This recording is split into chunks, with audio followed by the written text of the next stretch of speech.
Hey everybody, and welcome to the show. I'm Nate.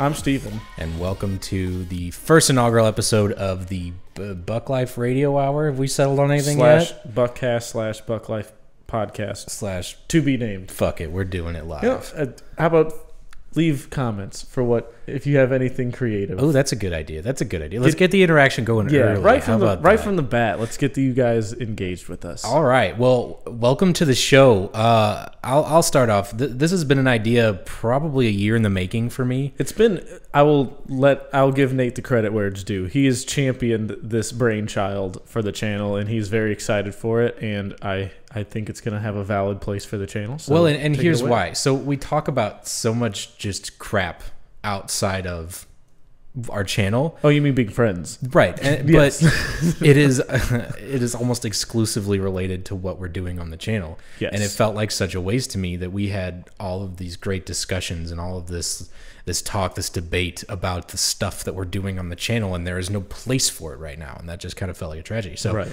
this seemed like the perfect outlet to sort of have a brain dump of all that junk. And it's not junk. No. It is educated. It is intense. There's a lot of thought, passion, and butt. My brain is immediately going to whenever we did that huge 15-hour marathon where we recorded all of the Evil Within. Yeah. And then as soon as I got in my car to go home, I called you. And we talked for another 2.5 hours. We talked for another 2.5 hours. Like, dude, this is crazy. What the fuck just happened? And we were just talking about lore and and then it turned into this was such a bad game. Oh yeah. And so exactly why this is why this is a thing.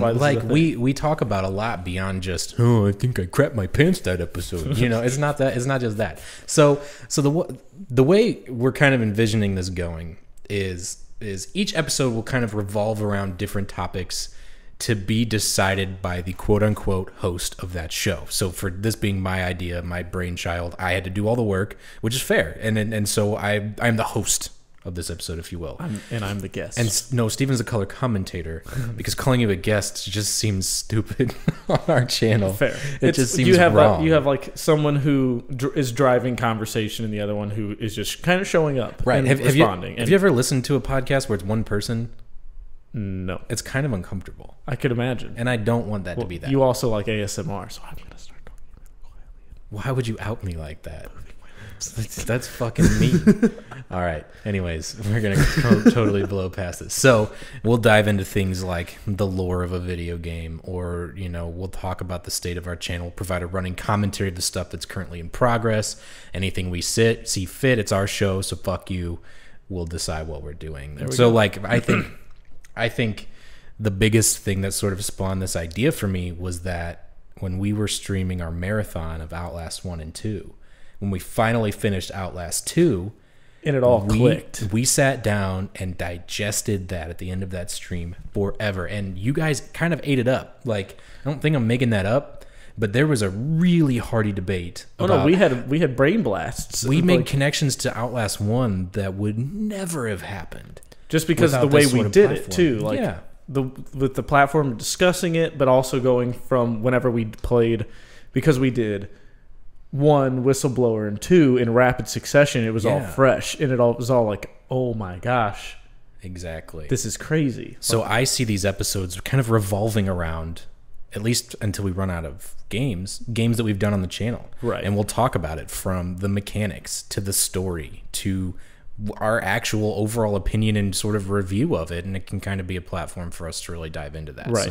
Because we definitely have opinions as far as what makes a good or bad game. And I like to think we've run the gambit of horror games out there, and we've got a pretty well-educated opinion. Right. I mean, there's obviously older ones that we haven't touched on, but that's just from I don't think I can actually sit down and... Right, and I don't think we need to provide a state of where the horror games are now versus where they were. That's just thinking backwards. I would like to just kind of talk about... That's like comparing the new It to the old. Exactly. If you watch the new one and you watch the old one and be like, this isn't even close to scary. And then that's the end of the conversation. Or, if you're old, you might have watched the old It, and then you watch the new one, you're like, I didn't feel near as scared as I was. And absolutely everything is derivative. So you can make the argument that anything after Fatal Frame with a camera in it is a ripoff, and that's not really the point. So I'm really excited to see how this goes. Each episode is probably going to have a theme. I'm imagining it's either a video game or a topic of some sort or a something that we've sort of revolved this around. Yes. And then we'll interstitch any segments as we see fit. Now, did you want to discuss, like, because you were talking to me about how you wanted to get, like, this might have been your next talking point, but like how you want to make this more like bring like sponsors into the mix. Absolutely. So the way we see this playing out. Well, let's talk about the current state of what our sponsors get, which is nothing. Yeah, a fat nothing. So for $4.99 a month, you can get nothing. So except our love, our undying love. Absolutely, it's worth it. And Brian is almost a year-long sponsor. We have actually, I think we have like quite a few that are almost a year-long. We only have 4 now, and that's okay. I love that, and I love them. But the way we see this playing out is we plan on all of these future episodes are going to be recorded live. We will stream them. You will see our faces. There'll be a face cam. There'll be topics of discussion. There'll be all this kind of different elements and segments. And then after we're done recording, the live stream will no longer be available. So if you want to see all that behind the scenes stuff, you have to be there. And don't worry, we will announce well ahead of time to our best ability. Yes. When we'll be recording the podcast, so you guys can show up. And that's uncut. That is unedited. Yep. So we will take that recording, edit it. We're going to add an intro, an ending, an outro, and we are going to re-upload it to YouTube right now, because to get on like Podcast One and all of that different stuff is just too convoluted, and I don't feel like splitting our audience. I want our subscribers to enjoy this. Yes. So we're going to probably post it with some still graphic, and it'll just be a radio hour that you can leave on and listen to, and you won't have to have it up to get the full effect. Right. So the big thing I want to push is all announcements are going to be made via Twitter and Discord most consistently. Sometimes Facebook. We do have that new community tab, so that is possible. And that will be another way to sort of announce it, and that's probably how you found this. Is I imagine we're going to take this and use it on our community tab to sort of announce what we're doing. I think that'd be smart. So join the Discord and check for the recording dates and announcements like that. At the end of each show, we're going to be doing a Q&A session or some kind of community involvement session where we read things like your donations, different questions, things of that nature. Now, there's no donation minimum, but in order to keep track of all of our questions and to see the content so we can most, like if you have a question in the middle of the podcast, I won't have time to sit and write it down so I can come back and readdress it. So even if you donate like a penny, just so it's there, right, so that we can see it. So it's not a money grab, it's a logistics thing. Right. And then we are going to have Discord-specific channels where if you are a sponsor, or now that's called a channel membership, so if you join our channel as a member, you will get access to these, and you can submit us questions in advance. So if we get enough, we can do a questions at the top of the hour and at the bottom of the podcast and sort of wrap it all together. So the big benefit to coming live is whether or not we decide to make it all chat or sponsor only chat, you get to be a part of it. You'll be a part of it. You guys can chat amongst yourselves. We won't be reading chat until the designated segments, but you guys can interact amongst yourselves, and then that's where we will pull most of our community interaction in those segments. So more detail on that to come. We're going to be building this bike as we ride it, so to speak. So the first time might be a little wonky, and there may not be a lot of people. So those segments will be kind of fluid. But I'm sure we'll plan for that to be less involvement as it goes on, and we'll see how it catches on, and then adjust our segment links. And we wanted to mostly do this not only to share everything that's on our mind, but to engage with our channel memberships and the people that really support our channel, and give them some perks in a way that we think doesn't take away from everyone else's enjoyment who maybe can't make those contributions. So we're not making this exclusive content. Right. This isn't a Patreon thing. We talked about it. We did talk about it, and to be like, we discussed it, and we even said like make it sponsor only, like set it up with Patreon somehow.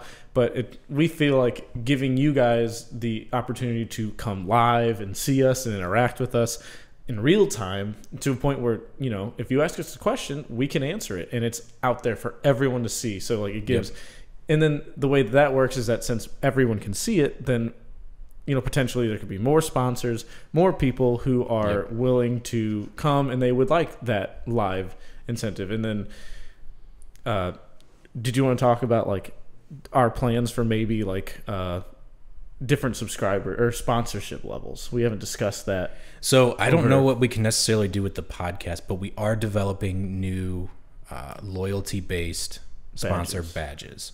Off the top of my head, I'm not quite sure what the milestones are. I think it's 1 month, 2 months, 6 months, a year. I'll look that 2 years, something like that. And so you can show off that shiny new button. But we feel that this is the best way to not be restrictive. Everyone can enjoy this podcast, and then provide that extra incentive to where if you want to support the channel, you actually get that ability to be live and interact with us. And I think that's kind of the best way to do this, outside of making it completely sponsor only, because that feels a little dirty to me. So and to us. So we're not going to worry about that. If you click on loyalty badges right there, which I did. Okay. So we've got a 1 month channel member, 1 month, 2 months, 6 months, 1 year, and 2 years. So we will be developing those things. Oh, wow. We already have 2 1 year.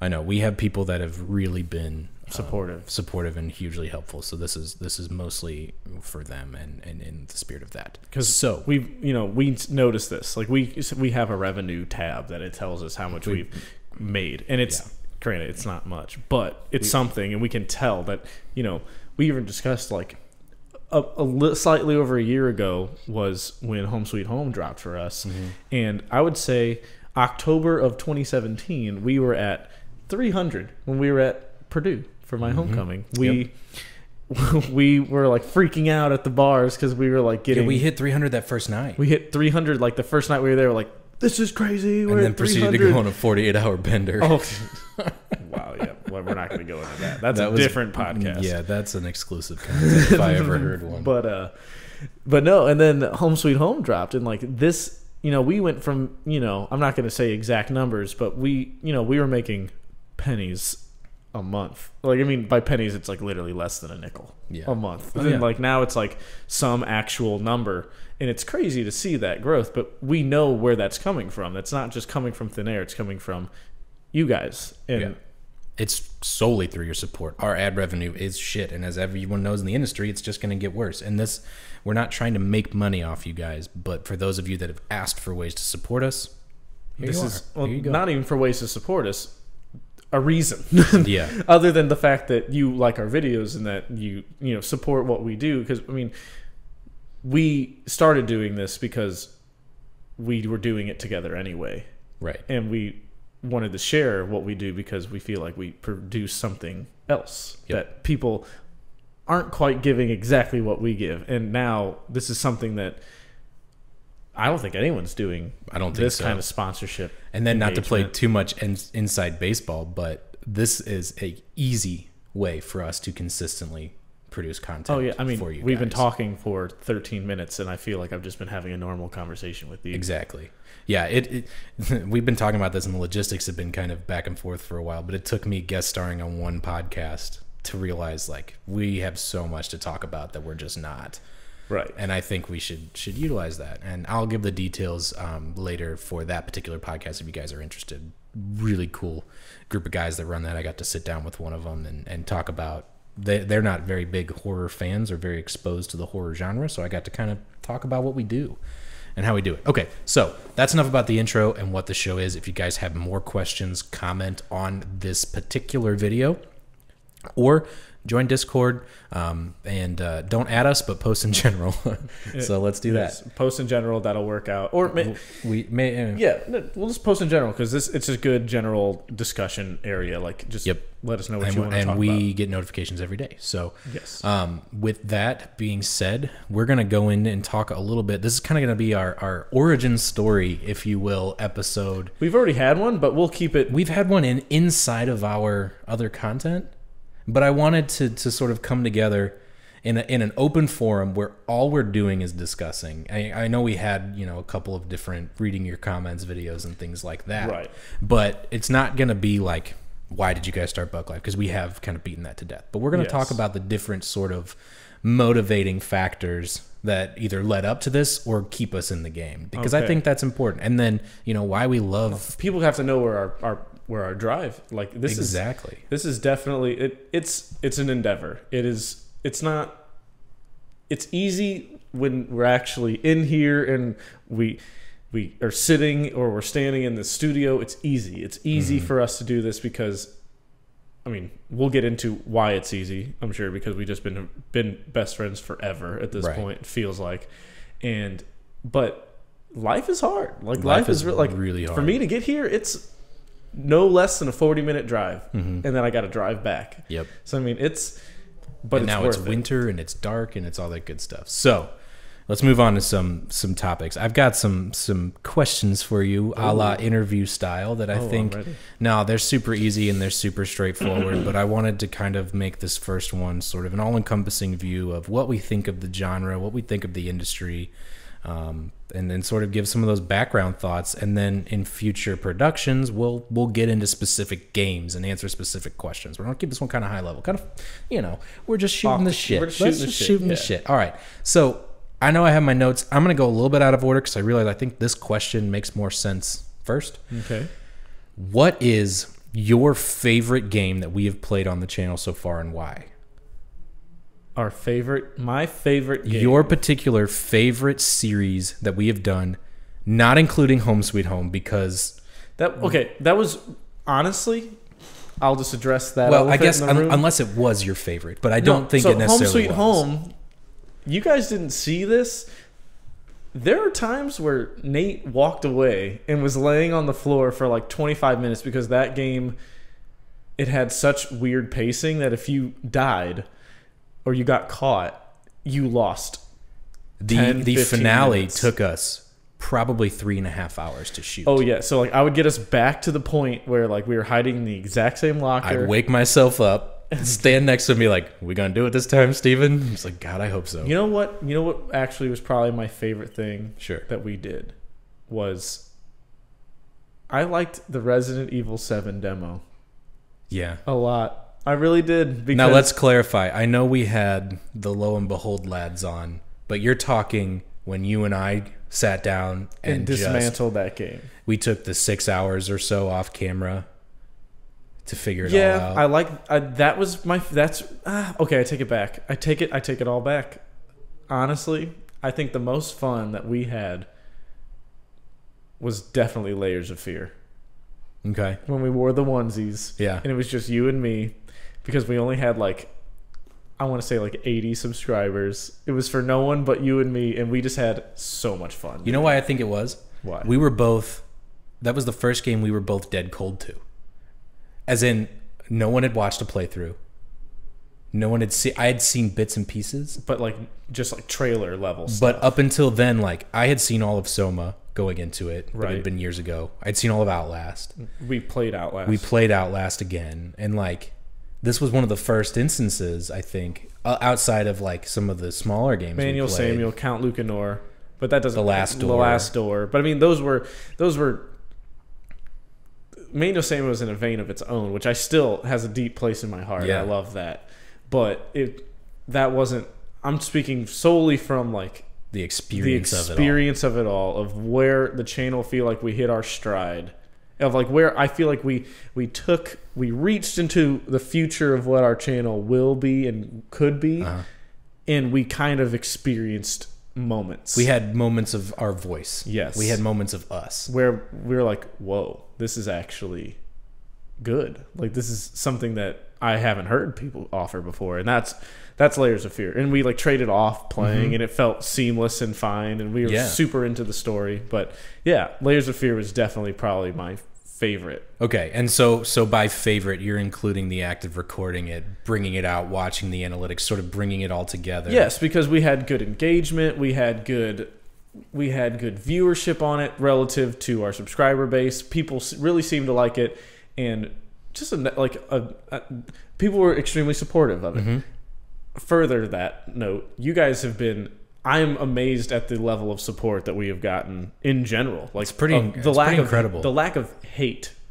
We've only been called racial and sexual slurs once, and that was a pretty well-known troll. Yes, we looked up this guy. We're like, what's this guy's deal? It doesn't even make sense, and it ended up being he just picked on people. It's pretty incredible. Yeah. So I mean, that just goes to show the kind of people that are being drawn to our content. But yeah, Layers of Fear for sure. Okay. And as far as like the gameplay and the things like that, like did you find that it had a certain element of this story is compelling, or was it the mechanics? Was it the trading off? What was it about the game itself that sort of that you took away from? So going away from that. That was so for me. It was whenever we were trading off. That's whenever I discovered that you and I have two extremely distinct play styles. Where, not that you go fast, but if you see a door and you're going to open it, you're going to swing that bitch open, and you're like, bring it on. Yeah. I'm more the hello? Yeah. Who's there? And then, but what it also was is like, that's when it first introduced the really, really good, like, trippy mind mess where like you would turn around and something was completely different. And it just like, the door was at the end of the hallway and now the room's only like 4x4. That was beautiful. It was really well done. It didn't feel, the music was great. The story was compelling. It ran smooth. That was I think our first game with the new computer. I think you're right. You're 100% right. Layers of Fear was the first time. The infamous potato that we hate so much actually at one point felt incredible because we were playing on a Mac. Yeah, I think that also had 2011 series Mac. Yeah, which thank you for everything that it's right here. It's with us always. But my 2011 is currently dying on my desk at home. It's a spaceship. But no, I think all of those factors coupled together just made it feel new. Made it just, I think that might have been one of the first times that we had did we have our new ring light at that time too? Ooh, that's a great question. Like, I want to say, like, that's where we kind of got into where, like, our studio was at a new place. Our computer was at a new place. We were riding the high of, like, we've invested a good chunk of change into this channel. Like, this isn't a cheap endeavor, but it's, over the course of time and having two of us, it's been super digestible. Yes. Like, not, it's not like I stopped eating for a month to buy a light or a desk. But all of those factors combined definitely made Layers of Fear feel special and have a special place in my heart where I'm like, this feels amazing. Yeah. No, I agree. I think those flashes of us really started to come through. And to that point, I think it took that game coupled with a little bit of detention, coupled with the Home Sweet Home demo, and we were us. From the Home Sweet Home demo on, I don't know what changed or what clicked, but we got out of our own way because there was that element of like try hard. I don't want to look dumb, or like I don't want to say the wrong thing, or I've got to be funny right here. Got to be funny right here. We have to force jokes is what it felt like. Yeah. Like, we thought that having a hook where people, Markiplier, it's the like, hello everybody and welcome to welcome to blah. I'm Markiplier. Like, we tried that. You know what I wish I had the audio of was our Penumbra intro. Oh, dude. I listened to that again. No, I don't even want to talk about Penumbra intro right now. If you guys are lucky, maybe one day we'll share that. It was so we can rewind a little bit. When was it? December of 2015. Yeah. Because we actually created our channel in November of 2015. Yeah, because it was whenever we first discussed it over the summer of 2015, where we're like, we could do this, and then we sat down, and you actually like got numbers, like $ numbers, because you were a college student. I wasn't making great money. Like, we were making an Amazon wish list essentially. No, we were tight on cash at the time. Here is this is minimum viable product right here that we could go to market with. What we need to produce something of questionable quality. A webcam, 2 microphones, an interface, and boom stands. But that's it. That's all we had. That was the 4 things we started with. Right, because we were in our bedroom. Our moxie and guts and grit and our cringy ass fucking intros and jokes and shit, man. In my bedroom. So what we did is whenever we made a decision, it's like, we are going to order these things off Amazon on this date, and they will be here before you get home for winter break. Like, the day you get home from winter break, we're setting the stuff up and work starts. And we did, and we were so excited. And that first night, I think we had so much fun. It was crazy. That was one of the most fun I've ever That was had. so much because it was so new, and we were just playing Super Smash Brothers, and we were having a great time in the Elgato. We had to get the Elgato. Oh, that's right. That's right. So, game capture. Can't forget game capture. Yeah, God, how did we forget that? Because it fucks up all the time. No, we just need a new one. But that's actually, I put that on a Christmas list for us because that's something that I think we really should get. I put the Switch on a Christmas list for us. There we go. Well, I need one too. But yeah. But anywho, it was that night so much fun. We were like on cloud 9 that night. We stayed up super late. We went to bed and then we woke up. No, I think before we went to bed, we watched. We did. We watched it all back. We watched it all back before we went to sleep, and we thought, oh, we were cocky. We loaded up the game capture on yours, the camera on mine, and pushed spacebar at the same time, and like synced it up to where like we could watch it. We could watch it back live. Oh, we were belly laughing. We were crying so hard. What? When? That night. Oh, that night until we watched it. No, that night we liked it. Remember? Oh, we went to bed with a dick full of confidence. Oh, you're right. You're right. We went to bed. It wasn't until we were so slap happy. We're like, oh my gosh. Cut to 10 a.m. the next morning, and we watched it again. Guys, you've got to check this out. And it was crushing. It was absolute hot, stinky dog shit. There almost wasn't a channel. No, do you guys want to know the closest we've ever come to like quitting? Day 2. Morning 1. Yeah. We were so defeated at neither of us said anything though. No, we were at the breakfast table. Nate's mom had cooked us breakfast, and like they were excited for us. Your parents have been supportive the whole time up until, and they were still super supportive. It was just like, get out of my house, get out of the basement because we want our basement back. Fair enough. We'd been there for a long time. Yeah, and I think they thought maybe it'd be like a phase. Like I definitely don't think they saw the end in sight, but I think they thought it would just be like, yeah, we'll let them hang out in the basement and have fun, and then it's like, fast forward a year, it's like, okay, what are you guys? You got to get out of our basement, right? Because our studio kept getting bigger. At first, it was like it fit in Nate's room, and then it's like we got the green screen, we got the desk that lifts up and down. And then we got 3 lights, a stand for a camera. It's like it just kept getting so big, and it's like your mom couldn't do laundry without having to like step over all of our stuff. Yeah, we had very humble beginnings. So cut to the next morning, we go downstairs to the basement to like edit it together. And I think we didn't say anything outright. I don't think either one of us said that was garbage. Oh, no. It wasn't until after breakfast when we got downstairs alone and we're like... Because we sat down and like, we're like, unanimously, without speaking, we knew we were going to scrap everything. Oh, no. None of that could see the light of day. Yeah. Because we're like, we were sitting on a couch with a brown wrinkly bed sheet behind us, thinking that was going to be the setup to end all setups, and then we're like, complete overhaul, get rid of all of it. We went back to the drawing board, and that's when we started experimenting with some different games. We started playing Fear and Silent Hill 2, a little bit of Outlast, and then we came back to Outlast. Oh, and what was the Crypt the Necrodancer, which we were like hanging our hat on. We're like, this is gonna be good. This is gonna be great. We could play co-op, and it's music based. And it's like, wait, no, this is not fun. And so that, I think that was the closest we got to quitting. To bring it back, I think my favorite, yes, please, my favorite playthrough of the channel. There's quite a few, but I think. I mean, I love all of them. I think the one that sticks out so crisply in my mind, and one that I keep kind of going back to and wanting to relive, is Resident Evil 7. And I think the reason for it is because that was the first playthrough that I felt like, this is us. We've got something.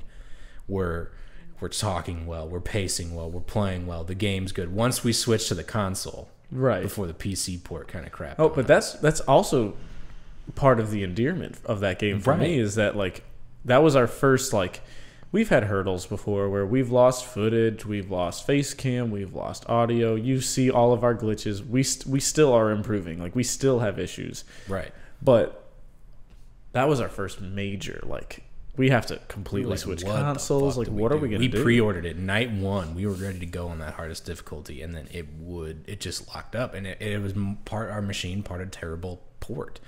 But I think gutting through that, you know something that just dawned on me. Every game that we've had to struggle to get released, whether in some way, shape, or form, is on our favorites list. Oh. We lost footage in Layers of Fear. Oh, yeah. I'm pretty sure we had to, like, IR zombie that. Home Sweet Home was a motherfucker to record. Guys, we almost lost episode 1 of Home Sweet Home almost didn't get released. What happened? What? Oh, I didn't plug the laptop in. The game with the game capture was not plugged in. The computer was not plugged in, and it died.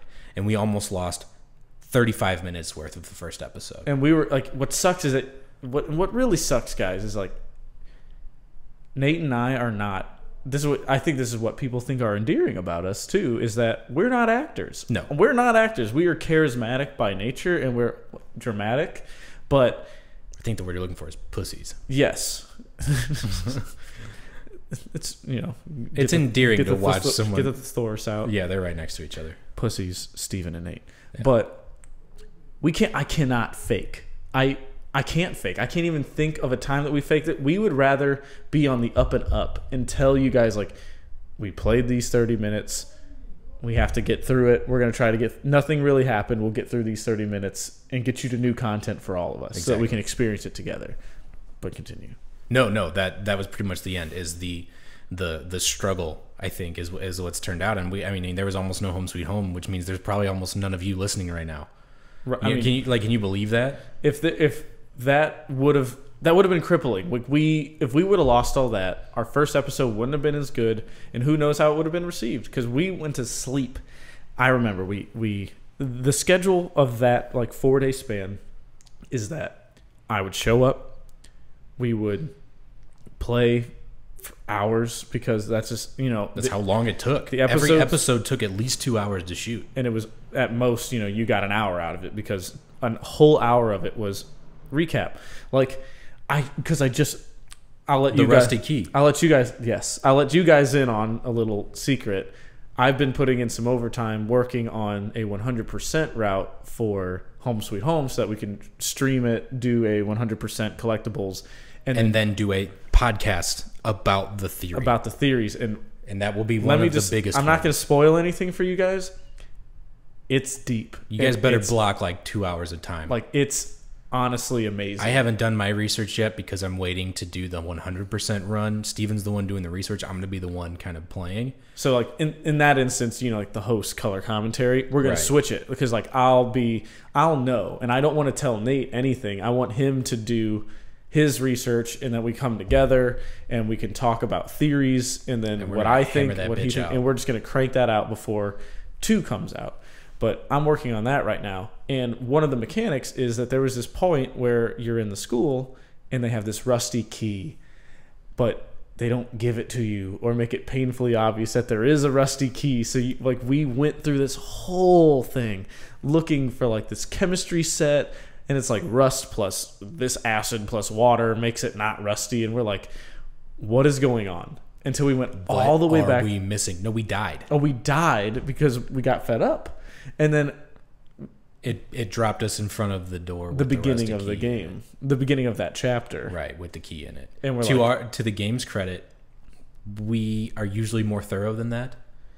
But fair enough. That was weird. That was super weird. The fact that if that's a key, pun, item, it should never have let us go that far without, like, giving it to us, or, like, at least pointing our camera directly at it to make it, like, obvious that there was a key. No, I absolutely agree. That was a fucking mess. So anytime that, it was, the schedule was we would record for 2 hours. Then we'd have to edit 2 hours worth of stuff. So then we'd edit that, render it, and we'd have to stay awake while the whole render. Thank goodness that your dad lent us gave us the Matrox. Yeah. To make it at least in real time. It's a piece of equipment that speeds up the render process. It's an external processor. It's incredible. Like, it's what makes our channel possible, honestly, is that. So we would set up the render and we would peace out and just, like, drive around for a little while. Go watch the numbers. Food, watch the numbers climb, because it was so awesome. So it was wild. and then we'd come back, upload it, and while it was uploading, we'd wait for it to upload so we could make it public in Thai time. Which happens to be 12, like exactly 12 hours. So like, you know, most people think, oh, your channel's probably popping during the day. Nope. Our channel spikes at night. We go to bed and we wake up and we're like, hey, nice. Like, and we'll send numbers to each other. Still to this day, we'll send numbers to each other. Oh yeah. But it was just, that was so much fun, that whole process. But I think that whole process, that whole playthrough was possible because of our Resident Evil 7 playthrough. I think that laid the groundwork for us to be us and be on, because from Home Sweet Home on, I feel like all the bullshit went away. All the gimmicks that we thought every YouTuber had to have, all of these things that we thought, or at least I thought, had to be a part of this. Well, I think what's happened now is that there's a shift in what happens with what's popular now. Like, people, you know, gimmicks were the thing. Like, you had to have a gimmick. That's what people wanted. Now people like raw. Like, they like real stuff because nothing feels real. Reality television, not real. Like, all these, like, you know, I just watched a recent, you know, Puge is big on talking about news and stuff, Dr. Phil and stuff like that. And it's like totally off the wall, fabricated. Just, you know, it's a big just stunt where you're getting views, but instead of on the internet, you're getting it on television, which is, you know, so instead of this, you know, big, instead of trying to make everything a big spectacle, I think we keep things real and raw, and people respond to that. People can respect, you know, real recognizes real. And then, hit me with that hard shit. Yeah. No, so what this kind of ties into my next talking point that I wanted to get to, is what makes a great horror game experience. What goes into that? What is that magic piece of whatever? Because realistically, you can take every horror game, break it down to walk down a hallway, pick up a key item, jump scare happens. But each one that is stuck with us has had that thing that's just different enough that thing that really like that spice. That sends that bead of sweat right down to the Death Star, your butthole. Thing, that shiver, that brown eye, right up your spine, makes your hair stand on neck. What is that? And I have a couple of theories, but I want to know, because I don't know if we've ever had this particular conversation before. So, but what sticks with you on a good horror experience? So I have, like, every single game has its own, like, I could pick my favorite thing from every scary game we've ever played. I don't necessarily have to do that. No, but I'm not saying I'm gonna pick it. I'm just the things that, like, so you're big, and correct me if I'm wrong.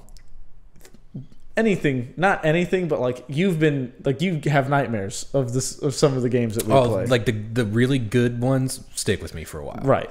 I'm still working off Visage. Like I don't have any. Once I do it, I'm in the moment, and then like I kind of, you know, dump it out of my brain. But something for me that, like, I didn't realize resonated with me with so much was Visage, because it was set in a house. Like, it's like one of the first ones. Like, Resident Evil 7 was in a house, like in a farm setting. But Visage literally, like, I get up super early for work. I get up at 4:45, and I'm the only one moving in the house. It's pitch black. It could have been one of our houses. Could have been one of our houses in Visage. That house probably exists in one of our neighborhoods we grew up in. Right, and I'm literally sitting there, like, I was downstairs, and I remember, like, looking into my empty kitchen. I was like, oh my gosh, like, why am I on edge right now? Like, I was afraid someone's gonna come smack my back my back deck door. Yeah. But that's just something that stuck with me, just because of how realistic it felt, like how relatable. Right. So I was gonna say, you would say it's the relatability of that experience. Like you kind of you could see this happening somewhere in a setting in your life. Yes. Like, that was one of the ones where, like, I felt legitimately in there. Okay. Sorry about that. It wouldn't be us if there wasn't at least some hiccup. So, Steven, you were talking about sort of the relevancy of, or the relatability of Visage to you, and then one thing about you're going into the jump scares where you least expect it. Jump scares where you least expect it. So I'm really, Visage is the freshest thing in my mind. So it's I'm just going to go out there and say Visage is one of the best games we've played. Visage Early Access is probably one of my favorite scary games that we've actually played so far. Sure. Just because at its core, it wasn't trying... Like, we just watched a little bit of Remothered. It was more of a movie that you were playing through. Like, it was like...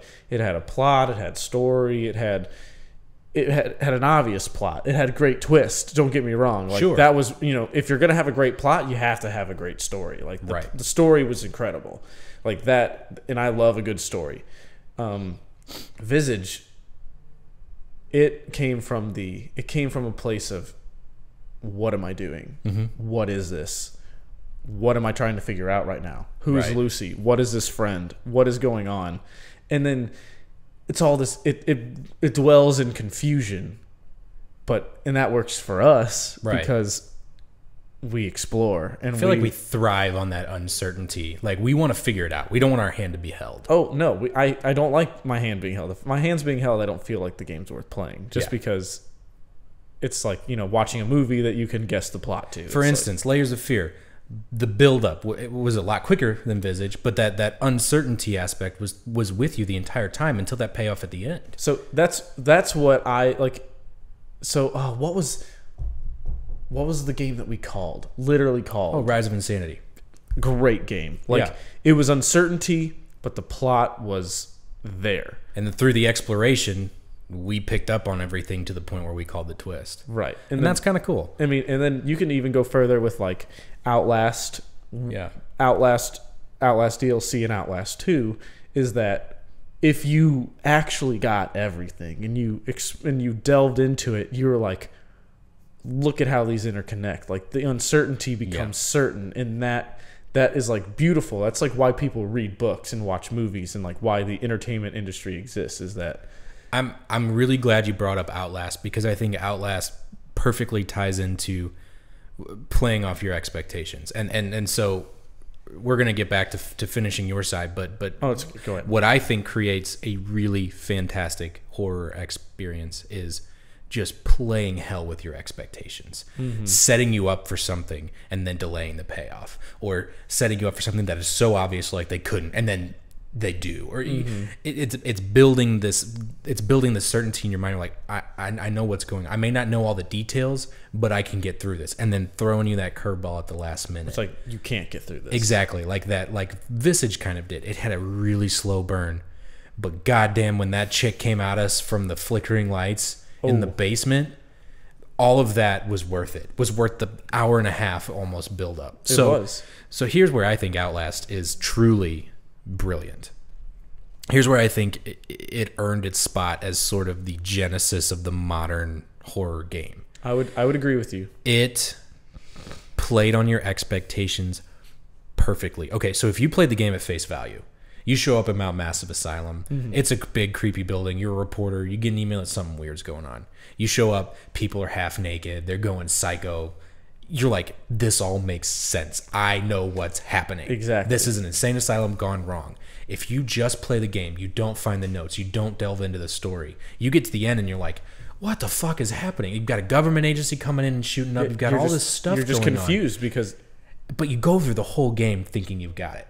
And then when you 100% it, and you get all of those little details, and you get the little elements, you get the 3 patients that were moved that were never ever referenced again. It builds this mystery and this story and this world, this idea that it may look like you know exactly what's going on, but you have no clue the depth of what's going on. That right there, I think, is where it set the world of horror on its head, because it's like, you don't need the spooky house with the jump scaring demon. That all works together, but if you add that little extra element, and FNAF did this beautifully. I don't think FNAF is a very good horror game because it's not my cup of tea. It's the story. But that level of mystery, and so playing off your expectations. And I've thought a lot about kind of why we like this, and I think that's the biggest thing for me, is like playing off those expectations. And that's where Outlast comes in exactly like you're saying. You can play that game. You show up, you're like, oh, these guys are crazy and they're going to try to kill me. And then there's this government agency that's making them crazy and doing all of these tests and making... Yeah, and then at the like almost very end, the last hallway before you go down into the basement, like that you didn't even know existed. Yeah.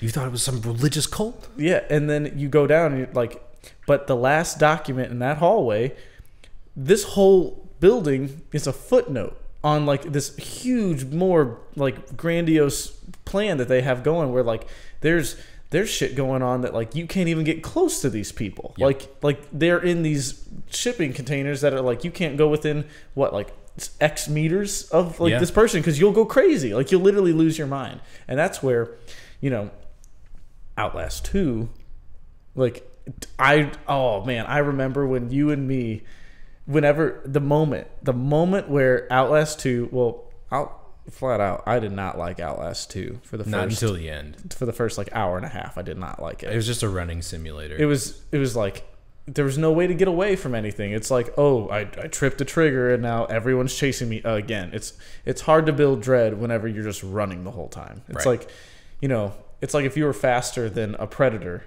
and you just had to keep running from it. It's like, well, I know it's never going to get me as long as I keep running. It's like, so, and then it's guessing which way do I go to not die. And I'm like, oh, I'm running through a cornfield. Oh, here's a fence. Oh, I'm dead. Like, don't go that way this time. Yeah, exactly. So like that's not good. Mm-hmm. They kind of dropped the ball on that one. Yeah. But when she said, "There's nothing there," yep, and you're holding this baby, and then you remember about how there's all the psychosomatic pregnancies caused by the morphogenic engine in one, and how there was no female attendees, and how it affected the doctors that were female who worked for, and it affected them so much more drastically than the males. Right. So it's like that was so like, and it was such a huge part where it's like you got to kill it, like you like it's not there, and it's like it. And then you like hear the siren from across the lake, and then like the explosion at the end where it's like a nuke. It's like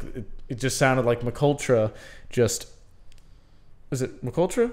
Is that what? Yeah, that's the program. Yeah, McUltra just, you know, just wiping out that village, because that whole village ended up being like a project or just a byproduct of, it was a test at a different area. Right. So it's just like could have been happening exactly in tandem with the first one. Right. Like there's no time frame, there's no nothing at all, where like it could have happened before. Who knows? Like it could, you know, but so that little tie-in is kind of what made it for you? That tie-in, well, that's where, you know, you said that we sat there and we talked for like 15 minutes after that. And we're just like, oh my gosh. Well, first we were pissed.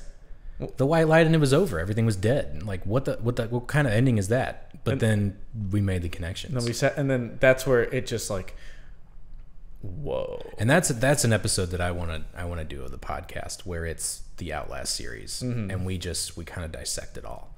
Because I think there's a lot of unanswered questions even beyond what we have talked about. Right. Because, I mean, this is, you know, we've talked a lot about a lot of things, and, you know, but these are the conversations that we have. Like, these are literally like.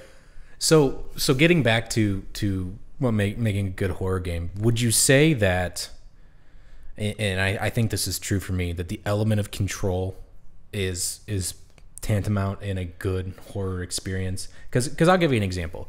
When we were playing Visage, I was the most terrified when it was us. The second that cinematic starts to roll, I'm relaxed, hands off. Nothing's going to get me. As soon as, and that's huge for me, if they ever, like, even if I could control the camera during a cinematic, that'd be fine. Like, I would be happier with that. But as soon as, you know, it goes into that widescreen, what are those called? The letterbox. The letterbox comes in, and I don't have to do anything anymore. I'm like, I'm not scared anymore. Now I'm passive. I'm a passive. Like, okay, you really want me to be scared? You really want me to like feel something? When that ghost claws you, give us a chance. Like, honestly, if you can pull out your camera and like flash, like, you know, some way. I know it's overdone, you know, dread out, fatal frame. If you gave us some form to continue, I don't like the immediacy of like instant death. Yeah, because you can't learn from that. You don't understand. But something that we haven't talked about yet, because of this is just coming up. That's what Home Sweet Home did. That was great. Gave you the fighting back. Gave you a chance. Yeah. To to fight, to get her off. Which made running that much more stressful and getting away that much more of a production. Right, because it's like, if you can actually fight her, you get one chance, and then you've got to do something to get away from her. Because if she catches you again, you're done for. And it takes 2 hours to get back. Right, so it's like, it brings into play some cheese factor, but it's like... Sure. But by that point, you shouldn't really be scared of her anymore. Because she's been patrolling us for X amount of time. You still don't want to get caught by her. And I get where it's like, once you learn the game, you can just be like, okay, I chest up to her here, I run to this locker, I get out, chest up to her again. Like, you can do that and you can cheese it. But for your first playthrough, you'll never be able to do that because you would hate it. And you don't want to play a game that way. It's just like how in Amnesia, you don't want to pick up a chair and be like, oh, I've got a chair. Yeah. But control is huge. Right. Maintaining some sense of control at all times is so important for a horror game, because I feel like that's the whole point, is that for what makes a good horror game is whenever they give you control but you can't do anything. Right. That dread, that's what dread is. Dread is where, a bad example, but if I was chained to a wall and couldn't move any of my limbs, could not move, I'd be scared, but it's like, I have no power. Right. I can't do anything about it's that thought in the back of your brain, like, I have all the tools I need. What it is, it's hope. It's hope. It's leaving you. It's that glimmer of hope. Oh, dude, we sound like such sadists right now, or is it masochists? Well, that's masochists if we enjoyed it, but it's super dark. But you're absolutely right, and I'm glad you touched on this. Oh no, it's if you have that, it's maintaining just hope, and it's that only thing that you can grasp onto. Because as soon as those letterboxes come down, you're like, regardless, what's gonna happen is gonna happen. Like, when you've got that control, there's always that thought, I can get out of this. Right. I should get out of this. Okay, that's good. So we've been talking for a while. There's one more thing I want to touch about that I think makes a really good horror game, and I'm gonna bring up. I don't want to go too much into detail about this game specifically because I think we can do a good podcast on it. But I think White Day had such a unique element that is completely overlooked, and it's the fact that you got all of the story through exploring. All of it. All of it. 100%. There is no story. There are no jump scares. There is nothing without going and hunting. And I think that is such a cool idea to give that, it honestly incentivizes some people not to explore, but to develop this world, these fringe elements beyond what the game is itself, and put in these ghost stories and these different talismans or whatever that you pick up. Mm-hmm. Not talismans, tokens of people that you pick up. Right. Because there are talismans in that game. But the jump scares don't happen. Like, the ghosts don't occur unless you get the item that corresponds. Exactly. And if you don't find the note, you don't know how to make the ghost show up, and all of this comes together to make a really cool thing. And that's where I think we offer something so different and unique, is that there are a lot of, and I'm not trying to self-promote or anything like that, but this is why we kind of started this channel, is that people weren't doing those things. Or if they were, they weren't doing them the way we wanted them to. Right. Not the way that I would want to watch it done. Like, right. When we watch something or we do something, that's the whole reason, because we watched Markiplier play and we're like, why is he doing it like that? Like, yeah. I wouldn't want to do it that way, or because we get into it. That's the thing, is like, whenever we play a game, we get so invested. Where to the point, sure, it's slow to get into it, but then once you do, it's just like, it's all I can think about. It's like, we're not in a room anymore. We're there. I feel like we're actually walking, doing this, experiencing it, and that's what makes a great game, is whenever you maintain that control, and it's that immersive element. Yes. Yeah. No, totally agree. Just wanted to touch on that for a second. No, dude, I'm glad you did, because White Day, while tedious to get everything, was a pleasant surprise, because we just did it because we saw that it was a good looking recommended game for us, and then it was like, wait a minute, you could have played this whole game and not found anything. Exactly. So the last thing I want to touch on topic wise, we just finished this. I don't want to talk too long about it. We'll keep it brief. But Visage. We just released the finale about a week or so ago. Of the early access. Of the early access of Chapter 1. You can see our initial reactions through the playthrough, but now we've had some time to marinate and stew in the experience. I wanted to get your opinion. So I played the first episode, and in traditional fashion, I bitched out hard, and I passed the controls off to you. And you had to basically have the most mechanically difficult episode that we ever shot. And so that sort of, that struggle and then the subsequent update. Talk to me a little bit about sort of how that update fixed that, what you were thinking. Did that almost kill the experience for you? The good, the bad, the ugly. And the reason I want you to weigh in on this is because I don't know what that felt like trying to light candles and move all that shit around. So I will say, just from your first experience of watching you play it, it seemed like even grabbing a door and opening it was clunky. Because like you would grab it and you're used to, okay, I click this button, I'm now controlling the door, I can swing this as fast as I want or as hard as I want, and it should go. But it didn't. Like the camera would move or we'd go too fast. Yeah. So that was, I would say, as far as early access, and I don't know, no one from the development team or no indie developer is going to hear this, but if it is not mechanically sound, like concrete, I personally would never release something that wasn't polished as far as from a mechanical standpoint. But by the end, after the update, things were looking smooth. It was excellent. So I would say the ugly was the first part of episode 2 before when our computer crashed, trying to figure that out. Like, I mean, I cut out so much of like trying to light candles and like the hand. Well, I love the hand thing because it was the first time you actually had like 2 hands where you could do stuff, which awesome. Right.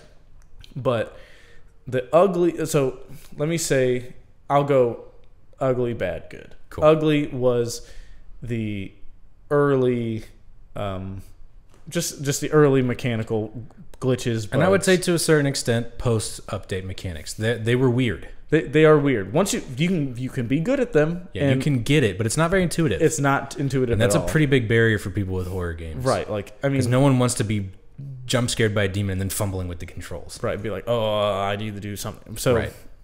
So that was a whole kind of stress you don't want to have. Right. The bad. What was bad about Visage? I have some thoughts as an observer. Then let's hear them. Because I was just playing, so I was more. Yeah. Let's hear the bad. Okay, so your good bad. Here's the almost good. I won't really call it bad. It was a near miss. Okay. The sanity meter, the sanity system was a near miss, and here's why: you lost sanity entirely too quickly. You needed your pills. Like the pills mechanic was fine, but once they took the lights away, we were fucking chomping pills like crazy because there was nothing we could possibly do about it. Right. That in and of itself, I felt was a fundamental kind of issue with the level design. Mm-hmm. 2, with that is the idea that really inspired me and I thought was so cool was when those paranormal things started happening as your brain started to fry a little bit. So as you walk through the dark, say a light turns off or a radio turns on.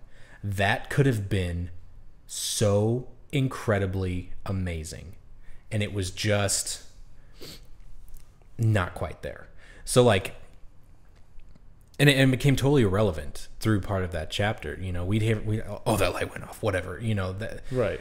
There could have been, I think, it was overused. That's what it was. I think it was overused, and it was too rapid of a degeneration. It bottlenecked too hard. Yep. It was like you have this whole game, like it's I'd almost call it like a ship in a bottle. It's how it felt. Like it's like, oh, if you were in the bottle, you're fine. It's a great time. But as soon as your sanity starts to go, it's like, oh man, I gotta find light. I gotta find you gotta chomp pills or you die. You gotta chomp pills or they're gonna kill you. And it's like that doesn't.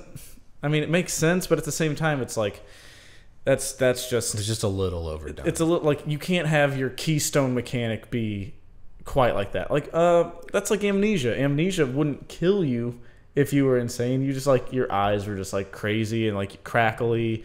And it just made things creepier. But that, like, you can't make a game revolved around a mechanic that will kill you and items that you have no idea where they are. They're not in a reasonable spot. Like, I get making a hard game, but that just seemed like trying a little too hard to make it difficult. Right. Like, it maybe make it not pills or find something else. Because I mean, like, I like this. I like the sanity aspect.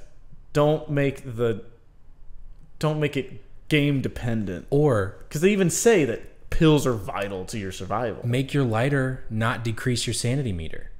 Right. Being in the light of your Zippo, if they're going to make Zippo a infinite resource, give yourself the ability to at least not, maybe you don't gain your sanity back, but you don't degrade any further. Right. That would at least give you some wiggle room. Like, I liked, I like the candle will go out if you move with it.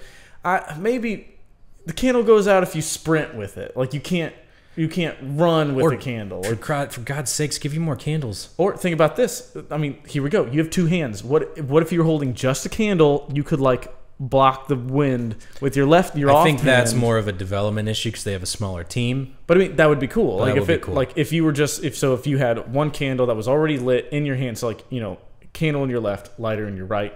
Click, light the candle, put your lighter away, and then you could protect the flame.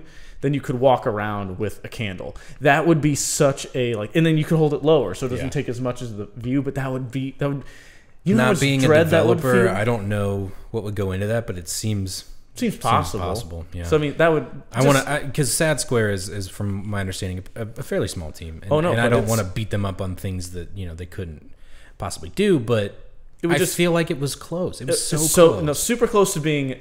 It was already a great game. Makes me very hopeful for the full release. Yes. So the good, the atmosphere. Yeah, I think the atmosphere is the great. The atmosphere, the confusion, I would have liked. Bad. Back to bad. The fact that there was nothing in any drawer ever. I think that had to do with the alpha build, but you're right. But I mean, or the early access build. Right. Because they offered so many drawers, and for you and me who are such perfectionists of if I looked at a drawer and didn't open it, even though we both knew there wasn't going to be anything in there, it's I still got to. The fact that we started leaving them closed, right? That's big. That speaks to what's going on. Us because that's pretty crazy. But the good, there were so many good factors. Other than the bad and the ugly that we talked about, literally everything else was good. The atmosphere. The pacing was incredible. The pacing, the story was good. But it was just a very, very, very phenomenal experience. Early access is available on Steam right now. I believe it's $19.99. I think the full release is still scheduled to come out February 2019. So be sure and check that out. Support the developers if you want to see that game finished. I know we do.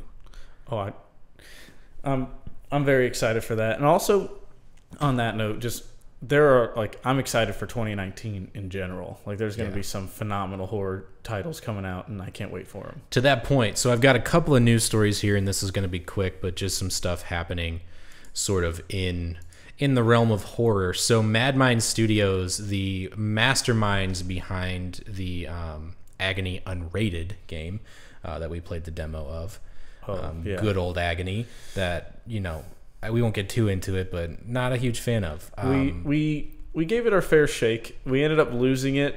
It was so over the top. Yeah. It's how Sharknado wanted to be a horror movie, but it's just so cheesy, or a thriller or something, right? That it ended up being a comedy. I have a theory that the Sharknado people knew exactly what they were doing. No, but I'm saying it's of the same vein where something was trying so hard to be something that it tried to be gross. That straight up, it ended up they're oh, this is going to be so gross. This is going to be so scary. People are going to dig this, and it's no one's really talking about it. In order for things to be really gross, there has to be enough of stuff that's clean. Not gross. Exactly. You have to feel like you're in a hospital that's super clean, and then you open a door, and then there's walls that are bleeding, and Aria, where we open that room, and it's just all these doll heads and all that stuff. It's you have the hearts or the eyeballs and stuff.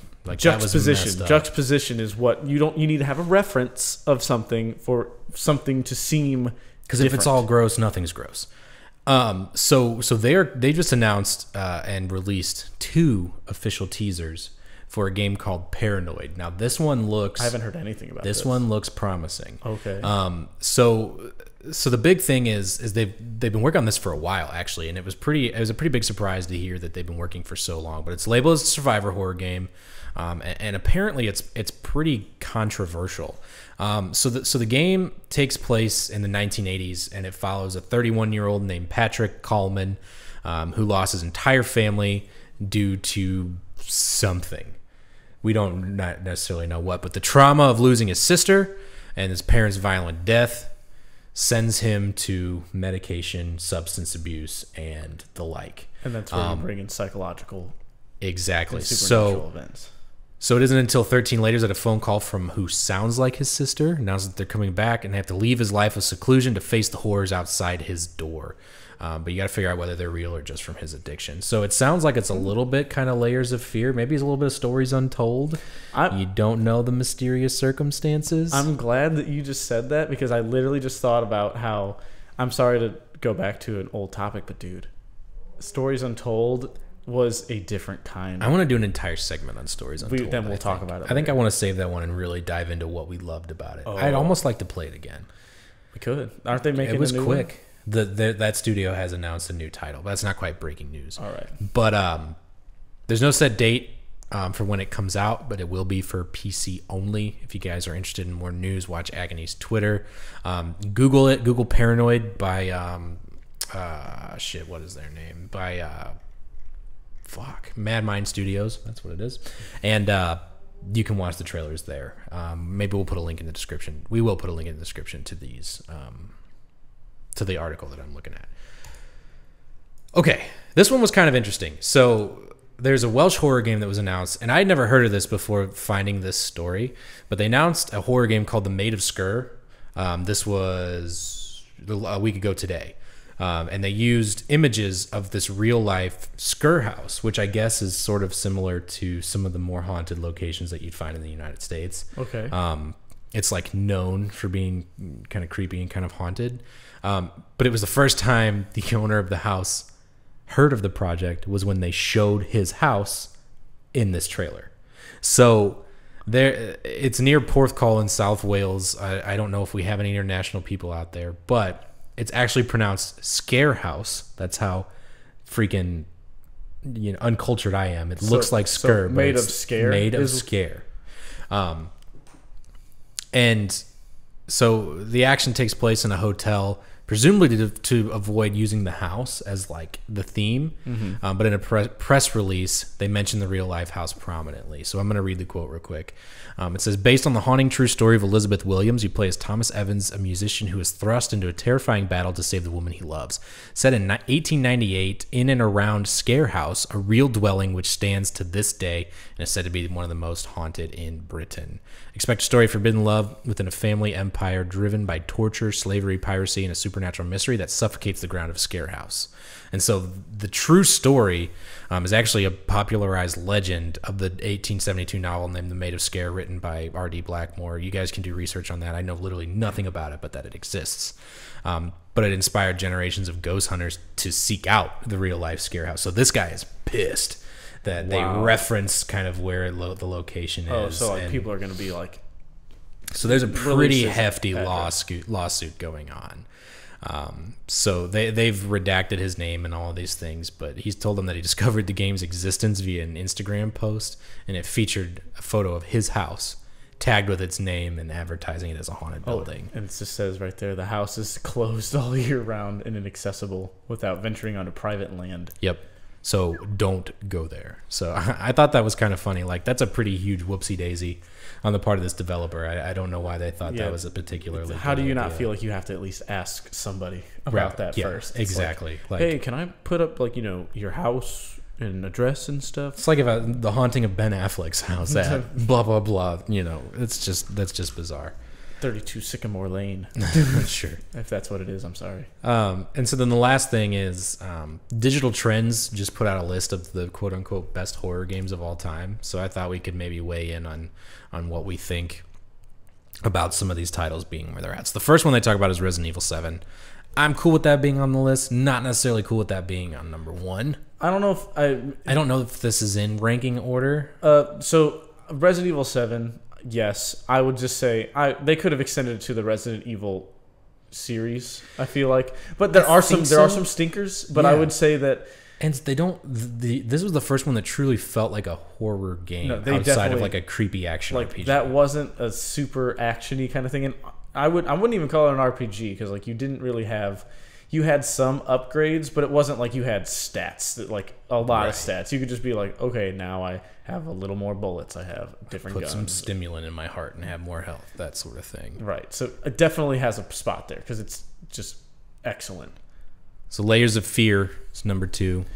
I would absolutely agree with that one. 100%. I think that one has inspired probably most of the psychological horror. I would say that is like if you've never played a psychological horror before, play Layers of Fear. It has all the good aspects of what makes a great psychological horror game. By the way, this isn't breaking news, but Layers of Fear 2 was announced with a teaser trailer. So go check that out. Cannot wait. Outlast 2, I would disagree on this one. I would majorly disagree with this one. While the connection to the first game was fantastic, the game itself I felt like was a pretty big bomb. And we're speaking solely from because we are such big fans of the first two, the first one in the DLC, that Outlast 2, the last half was. You felt like you're playing Outlast. It was definitely an Outlast, but the first half it got better. And I'll say those school scenes helped to make up for it. Oh, absolutely. Those were super scary. And even the outdoor scenes towards the end, where you felt like instead of having this open world, you had 2 or 3 paths you could. And I don't even think it was the openness of it. It was the repetition. It didn't play off your expectations. The moment it got better was whenever you first hid in the confessional. Yep. And you saw that scene. You saw the scene where the woman and man got killed. It did take a good turn. That's where the game actually was like, okay. But it had some serious pacing issues there in the middle. Yes, it did. That were just kind of not inexcusable, but Outlast in general. Dead Space. The penultimate, I think, third person horror experience. Shooting, even call it a shoot. It was a great shooter. Honestly, it was like one of the best action shooters. Take the horror out of it, and it's a fantastic third-person shooter. I honestly think Dead Space might have been one of the best. It is the best game from the Xbox 360, PlayStation 3 era. I would definitely, I'd hang my hat on it. Dead Space is like one of my favorite games. I think that's an opinion you're going to feel some pushback on, but I get your opinion. Honestly, and I think you're right. I mean, there's an argument to be made for it being I think the best. It was my first experience with horror, like my first legitimate experience with horror games. I saw scary movies before, but this was my first time where, and this is back before YouTube and stuff like that, where I was watching people play it. This was just me in the dark with my brother. He couldn't play it. I played it, and we just would sit there and be so scared together. Yeah, you tried to make me play the trailer for the second one, and I said, no, thank you. Yeah, you got to the first part where like the cryo chambers like freaked out, and you were like, dude, nope. That shit was rough. If you guys want to see a particularly good drunken playthrough of it, there's one on our channel. Amnesia: The Dark Descent, I think... Well, I made you play this. No, and it was good, and I think it deserves a spot on the list for what it did for the horror thing, for the whole horror genre, not the horror thing. What am I, fucking 5? The whole horror thing, the whole horror, like survival horror genre. This basically created it. Yes, and so I think it deserves to be on here. And the real, I think, shame is that I played it coming from a position of after playing Outlast, after playing some of these major games, and it didn't really stand up to me only because there's so much out there now. So when I played Amnesia, I played Amnesia before Outlast. Yeah. And if you play Amnesia before Outlast, it's a completely different experience. It's the scariest game ever. And it still was really scary. No, but it was the first thing, like, but it's unfair to compare it to Outlast. Oh, I know. Because it's just technology was a different state, and Outlast drew from Amnesia and took all of it. Had everything's derivative from Amnesia, and that's where I think it is probably the horror game as far as top of all times go, because it set the stage. It did. I mean, if you can't improve, then you're not moving. Like you're not progressing. All right. Well, I already ruined the next one for Steven by showing it to him, but Soma, I think that holds a very near and special place in our heart. This was the first playthrough we ever released. It does. My biggest regret about Soma is that we just didn't have a machine. Yeah, we played on a really shitty machine to give it the quality that it deserved. And I would definitely like to revisit it, possibly, like you and me. Here's what I'm going to say. Say it. I don't think it deserves a spot on this list because I don't think it is as horror as this list has been. And here's why. I think this is more of a conversation on the state of consciousness and what is life, and like the whole robot v human discussion overpowers the horror element, and that's sort of downplayed. I never felt a sense of.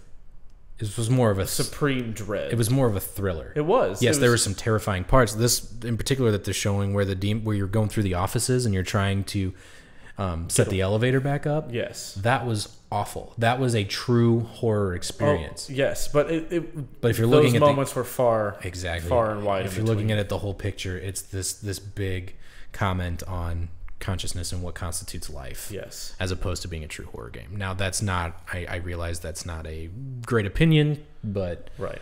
So the next one's Silent Hill 2. We played a little bit of this. Again, a lot with Amnesia. Controls, graphics, nothing stands up. So it kind of didn't really do anything for us. And unfortunately, like, we were young. Like, compared to this game, we're young. And I didn't... that first time that I know when we went through the hotel and like these things are coming to life, I just wasn't like, oh, it was. Yeah. But you can blame desensitization to it. You could blame, the fact that we weren't giving it a fair shake, or that we just missed a lot of things. We just missed the genre. Like, but if you hit this title when it came out, this was the game. And it's I'm glad it's on here. And it's something I've actually been thinking about coming back to. I don't know about you, but we could potentially if we've got the time. So the next one's Alien Isolation. I've experienced all of this one, and I think it's great. I haven't experienced any of it. Except for like the couple of minutes we shot. Yeah. It's really good, and I think if we do get to it, I'm not going to discuss this one too much, but I think it does have a good spot on here. Mm-hmm. But it does a really good job of enemy AI.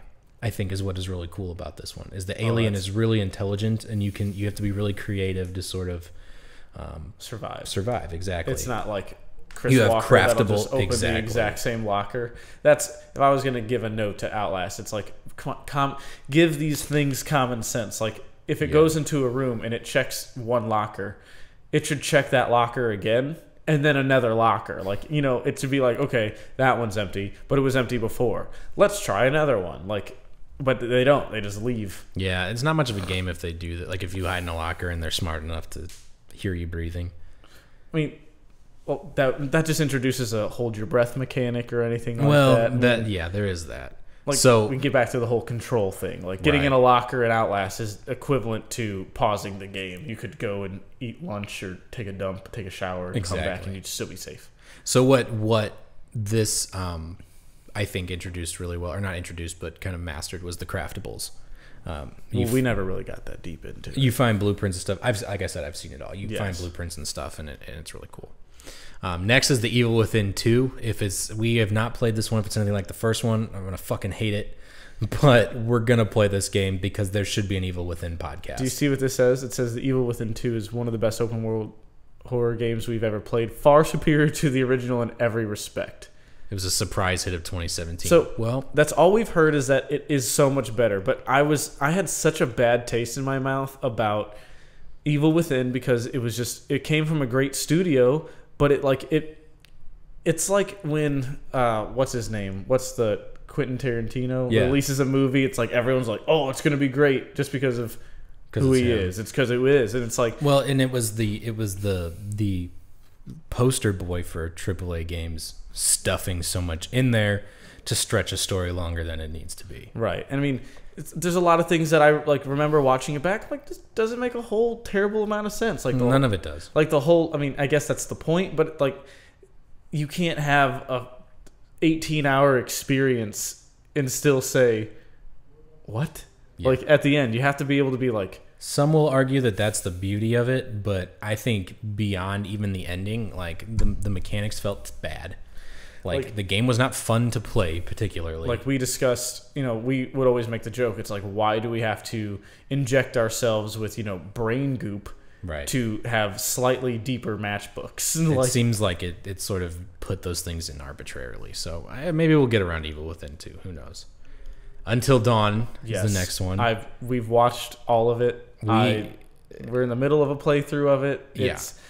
It definitely deserves a spot on this list. I think this is the one that takes all of the stereotypical horror tropes and makes them good again, and does that on purpose. Well, no, what it does is it takes all the stereotypical things, and you're like, it feels like a Scooby-Doo. Like you're watching an episode of Scooby-Doo, and then out of nowhere it's like.